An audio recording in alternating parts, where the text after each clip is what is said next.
Welcome to Movie Junk YouTube channel.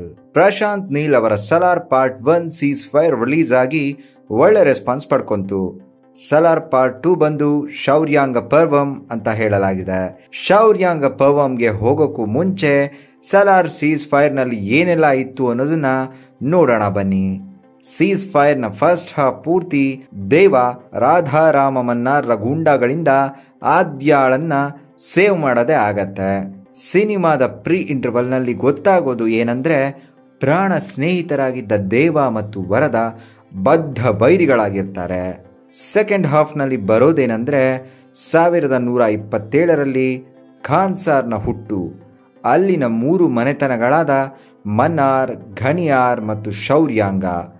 ಆಮೇಲೆ 1947ನಲ್ಲಿ ಖಾನ್ಸಾರನ್ನ Indian ಹಿಸ್ಟ್ರಿಯಿಂದಾನೇ ಅಳಿಸಲ್ಪಡಲಾಗತ್ತೆ. ಅದನ್ನು ರಾಜ ಮನ್ನಾರ್ರ ತಂದೆ ಶಿವ ಮನ್ನಾರ್ ಮಾಡ್ತಾರೆ. ಕುರ್ಚಿಯ ಆಸೆಯಿಂದ ಅವರ ಮಗ ರಾಜ ಮನ್ನಾರ್ ಶೌರ್ಯಾಂಗ ಮನೆತನದ ಮಾರಣ ಹೋಮ ಮಾಡಿ ಸಿಂಹಾಸನದ ಮೇಲೆ ಕೂರ್ತಾನೆ. ಆಗ ದೇವ ಮತ್ತು ಅವನ ತಾಯಿ ಊರು ಬಿಟ್ಟು ಹೋಗ್ತಾರೆ. ಅವರ ಜೀವ ಉಳಿಸಿ ಅವರನ್ನು ಊರು ಬಿಟ್ಟು ಕಳಿಸೋದೆ ವರದರಾಜ ಮನ್ನಾರ್. ರಾಜ ಮನ್ನಾರ್ಗೆ ವರದನನ್ನ ಮುಂದಿನ ರಾಜನನ್ನಾಗಿ ನೋಡೋ ಆಸೆ ಇರುತ್ತೆ. ರಾಜ ಮನ್ನಾರ್ನ ಮಗ ರುದ್ರನಿಗೆ ಇದು ಇಷ್ಟ ಇರಲ್ಲ. ಈ ಟೈಮಲ್ಲಿ ರಾಜ ಮನ್ನಾರ್ ಊರು ಬಿಡ್ತಾನೆ. ಆಗ ವರದನನ್ನ ಎಲ್ಲರೂ ಸೇರಿ ಟಾರ್ಗೆಟ್ ಮಾಡಿ ಯುದ್ಧ ಸಾರ್ತಾರೆ. ಆಗ ರಾಧಾರಾಮ ಮನ್ನಾರ್ ಸೀಸ್ ಫೈರ್ ಅನೌನ್ಸ್ ಮಾಡಿ ಪರಿಸ್ಥಿತಿಯನ್ನು ಕಂಟ್ರೋಲ್ಗೆ ತರೋಕೆ ಟ್ರೈ ಮಾಡ್ತಾಳೆ. ಅದು ಅಲ್ಲಿನ ನಿಬಂಧನೆಯ ಬುಕ್ನ ಪ್ರಕಾರ ವೋಟಿಂಗ್ವರೆಗೂ ಬಂದು ನಿಲ್ಲುತ್ತೆ. ಸಿನಿಮಾದ ಕೊನೆಯಲ್ಲಿ ಭಾರವ ಒಬ್ಬ ಶೌರ್ಯಾಂಗ. ಅವನಂತೆ ಸಾಕಷ್ಟು ಶೌರ್ಯಾಂಗರು ಮನ್ನಾರ್ ಮನೆತನದ ನಾಶಕ್ಕಾಗಿ ರೆಡಿಯಾಗಿರೋದು. ಹಾಗೆ ದೇವ ಕೂಡ ಶೌರ್ಯಾಂಗ, ಅದು ಕೂಡ ಶೌರ್ಯಾಂಗರ ನಾಯಕ ಧಾರಾನ ಮಗ ಅನ್ನೋದು ಸೀಸ್ ಫೈರ್ನ ಕೊನೆಯಲ್ಲಿ ಗೊತ್ತಾಗತ್ತೆ. ಈಗ ಪಾರ್ಟ್ 2ನಲ್ಲಿ ಏನೆಲ್ಲ ಇರಬಹುದು ಅನ್ನೋ ಒಂದಷ್ಟು ಪ್ರೆಡಿಕ್ಷನ್ಸ್ ಬಗ್ಗೆ ನೋಡೋಣ. ಕೃಷ್ಣಕಾಂತ್ ಅಂದರೆ ಆದ್ಯಾಳ ಅಪ್ಪ ಬಂದು ಮನ್ನಾರ್ ಮನೆಯ ಪರವಾಗಿ ಕೆಲಸ ಮಾಡ್ತಾ ಇರ್ತಾನೆ. ಸಿವಿಲ್ ವಾರ್ ಟೈಮಲ್ಲೋ ಅದು ಮುಗಿದ ಮೇಲೋ ಅವನು ಖಾನ್ಸಾರಿಂದ ತಪ್ಪಿಸ್ಕೊಂಡು ಹೆಂಡತಿ ಮಕ್ಕಳ ಜೊತೆ ವಿದೇಶಕ್ಕೆ ಓಡಿ ಹೋಗಿರ್ಬೋದು. ಖಾನ್ಸಾರ್ನ ಆಪರೇಷನ್ಸ್ ಎಲ್ಲ ಅವನಿಗೆ ಗೊತ್ತಿರೋದ್ರಿಂದ ಅವನನ್ನು ಖಾನ್ಸಾರಿಂದ ಆಚೆ ಕಳಿಸಿರ್ಲಿಲ್ಲ ಅನ್ಸತ್ತೆ. ಅವನು ತಪ್ಪಿಸ್ಕೊಂಡು ಹೋಗೋಕೆ ದೇವ ಹೆಲ್ಪ್ ಮಾಡಿರ್ಬೋದು. ಅರಲ್ಸ್ ದೇವ ಖಾನ್ಸಾರಿಂದ ಹೋಗೋಕೆ ಕೃಷ್ಣಕಾಂತ್ ಏನಾದರೂ ಚಿಕ್ಕ ಪುಟ್ಟ ಹೆಲ್ಪ್ ಮಾಡಿರಬಹುದು. ಈ ಎರಡರಲ್ಲಿ ಒಂದು ರೀಸನ್ಗಾಗಿ ದೇವ ಕೃಷ್ಣಕಾಂತ್ನ ಮಗಳು ಅಭ್ಯಾಳನ್ನ ರಾಧಾರಾಮ ಮನ್ನಾರ್ನಿಂದ ಕಾಪಾಡ್ತಾನೆ ಅನ್ಸುತ್ತೆ. ಇದಕ್ಕೆ ಉತ್ತರ ಶೌರ್ಯಾಂಗ ಪರ್ವಂನಲ್ಲಿ ಸಿಗಬಹುದು. ಇನ್ನು ರಾಧಾರಾಮ ಮನ್ನಾರ್ ಬಂದು ರಾಜ ಮನ್ನಾರ್ ಖಾನ್ಸರಿಂದ ಆಚೆ ಹೋದಾಗ ಅಂದರೆ 2010ರಲ್ಲಿ ಸಮಚಿತ್ತದಿಂದನೇ ಇರ್ತಾಳೆ. ಸೀಸ್ ಫೈರ್ ತರೋದೇ ಅವಳು. ಹಾಗೆ ವರದನಿಗೆ ಜೀವ ಉಳಿಸ್ಕೊಳ್ಳೋ ಸಜೆಷನ್ ಕೊಡೋದು ಕೂಡ ಅವಳೇ. ಆದರೆ ತನ್ನ ಗಂಡ ಒಬ್ಬ ಶೌರ್ಯಾಂಗ ಅಂತ ಗೊತ್ತಾದಾಗ ಅವಳ ಮನಸ್ಸು ಬೇರೆ ಥರ ಆಗಬಹುದು. ವರದನನ್ನ ಕುರ್ಚಿ ಮೇಲೆ ಕೂರಿಸೋದಕ್ಕೋ ಅಥವಾ ತನ್ನ ತಂದೆ ಹಾಗೂ ತನ್ನ ಜನರ ಪ್ರಾಣ ತೆಗೆದ ರಾಜ ಮನ್ನಾರ್ನನ್ನ ಕೊಂದು ದೇವ ಸೇಡು ತೀರಿಸ್ಕೊಬಹುದು. ಹಾಗೆ ಮನ್ನಾರ್ನ ಆಸ್ಥಾನದಲ್ಲಿದ್ದ ಎಲ್ಲ ಮಂತ್ರಿಗಳನ್ನು ದೇವ ಕೊಂದಿರಬಹುದು. ಇದನ್ನೆಲ್ಲ ನೋಡಿದ ರಾಧಾರಾಮ ಮನ್ನಾರ್ 2017 ಆಗಸ್ಟಲ್ಲಿ ಸಂಪೂರ್ಣವಾಗಿ ಬದಲಾಗಿರ್ತಾಳೆ.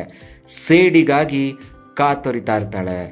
ವರದ ಹಾಗೂ ದೇವರ ನಡುವೆ ಬೆಂಕಿ ಹಚ್ಚಿ ಇಬ್ಬರಲ್ಲಿ ಒಬ್ಬರು ಸಾಯ್ಲಿ ಅಂತ ಕಾದು ಆದ್ಯಾಳನ್ನ ಕಿಡ್ನಾಪ್ ಮಾಡಿಸಿರಬಹುದು.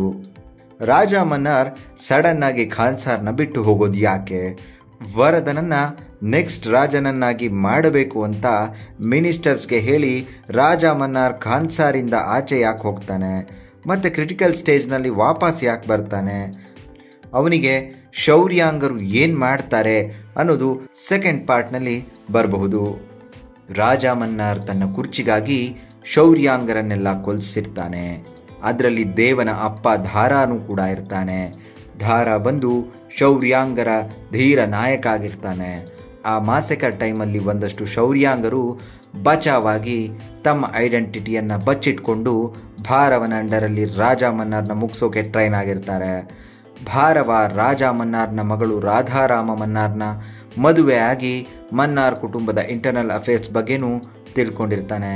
ಸೊ ಅವರೆಲ್ಲ ಸೇರಿ ಹೇಗೆ ರಾಜ ಮನ್ನಾರ್ ವಿರುದ್ಧ ತಿರುಗಿ ಬೀಳ್ತಾರೆ ಹಾಗೆ ದೇವ ಕೂಡ ಶೌರ್ಯಾಂಗ ಆಗಿರೋದ್ರಿಂದ ಅವನು ಇವರಿಗೆ ಬೆಂಬಲಿಸ್ತಾನ ಇಲ್ಲ ವರದನ ಪರವಾಗಿ ನಿಲ್ತಾನ ಅನ್ನೋದಕ್ಕೆ ಉತ್ತರ ಪಾರ್ಟ್ 2ನಲ್ಲಿ ಸಿಗಬಹುದು. ಪ್ರಾಣ ಸ್ನೇಹಿತರಾದ ದೇವ ಮತ್ತು ವರದ ಹೇಗೆ ಬದ್ಧ ವೈರಿಗಳಾಗ್ತಾರೆ ಅನ್ನೋದು ದೊಡ್ಡ ಪ್ರಶ್ನೆ. ವರದ ಸೀಸ್ ಫೈರ್ನ ಕೊನೆಯಲ್ಲಿ ಇಡೀ ರಾಜ್ಯ ನಂಗೆ ಬೇಕು ಅಂತ ಹೇಳ್ತಾನೆ. ದೇವ ಅದನ್ನು ತನ್ನ ಸ್ನೇಹಿತನಿಗೋಸ್ಕರ ಗೆದ್ದು ಕೊಡುವಂಥವನು. ಆದರೆ ಅವನು ಶೌರ್ಯಾಂಗ ಆಗಿರೋದ್ರಿಂದ ತನ್ನ ತಂದೆ ಸಾವಿನ ಬಗ್ಗೆ ಭಾರವನಿಂದ ಅವನಿಗೆ ಗೊತ್ತಾಗಬಹುದು. ಗೊತ್ತಾದ ಮೇಲೆ ಶೌರ್ಯಾಂಗರೆಲ್ಲ ಸೇರಿ ಮನ್ನಾರ್ನ ಪ್ರತಿಯೊಬ್ಬರನ್ನು ಕೊಲ್ಲೋಕೆ ಮುಂದಾಗಬಹುದು. ಆಗ ದೇವ ತನ್ನ ಸ್ನೇಹಕ್ಕಾಗಿ ವರದನನ್ನು ಉಳಿಸ್ಕೊಳ್ಳೋಕ್ಕೋಸ್ಕರ ಎಲ್ಲರ ವಿರುದ್ಧ ನಿಲ್ಬಹುದು. ಕೊನೆಯಲ್ಲಿ ಕಾಂಪ್ರಮೈಸ್ ಮಾಡಿಕೊಂಡು ಒಂದಷ್ಟು ರೂಲ್ಸ್ ಹಾಕ್ಕೊಂಡು ದೇವ ಕಾನ್ಸಾರ್ನ ಮತ್ತು ವರದನನ್ನು ಬಿಟ್ಟು ದೂರ ಹೋಗ್ಬೋದು.